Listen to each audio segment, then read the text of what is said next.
Assalomu alaykum azizlar. Sizlar bugun Aslanboy boshlovchini to'ylaringizga taklif qildilaring. Sizlarni ko'rib turganda bag'oyatda juda ham xursandman. Endi bemalol savollaring bo'lsa berishlaring mumkin. Oziq-ovqatlarimizdan mazza qilib tanovvul qilishlaring mumkin. Savollaring bormi menga? Bemalol savollaring bo'lsa berishlaring mumkin. Meni savolim galstukning naushnigiga qarab bir-biriga iding naxuy deyapti-yu, nimaga? Endi bo'lishi mumkin. Aka, bu hozir 2025-yil. Siz buni harf stil deb o'ylashingiz mumkin. Lekin bu harf stil emas. Bu hammasi aks holda. Stil 2025-yil juda ham qiziq mavzularga boy yil bo'ldi va shuning uchun ham shunaqa stil hozir nomerada. Voy, Aslanboy, bormisiz? Shu desiz biz bitiruvchimiz. Shu bitiruvchilarga motivatsiya bersiz. Bitirganimizdan keyin bizni nimalar kutyapti? Mana bitiruvchilarni so'ksa bo'ladi, chunki ular maktabni bitirdi naxu. Endi jallab rabataga naxu.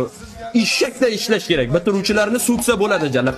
Ishak bo'lib ishlaydi endi bitiruvchilar. Aslanboy, hayotingizda hech PUBG o'ynab ko'rganmisiz? Qanaqa PUBG? Men sizga aytayapman-ku.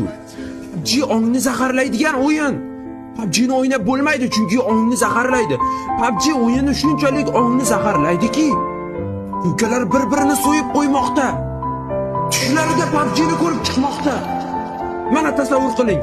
PUBG degan o'yin chiqqunicha bolalarimiz maktabda qanday zo'r o'yinni maktabda o'qishgan, qanday zo'r natijalar qilishgan, olimpiadalarga chiqishgan, boshqa joylarga chiqishgan, yutishgan. Hozirchi maktabga borsangiz hamma PUBG o'ynayapti. Nima bu ahvol? O'zbekistondan yo'q qilish kerak PUBG ni. Kerak emas bizga PUBG. PUBG. O'zbekistonda hech kim PUBG o'ynamaydi bugundan boshlab. Uyat, ota-onalar, iltimos, bolalaringizga ozgina bo'lsa ham qattiqroq bo'ling. Qattiqroq bo'lish kerak bolalarga. Ular sizlardan maktabga har kuni 5 ming, 10 ming, 20 ming bering deb ovqatlanaman deb.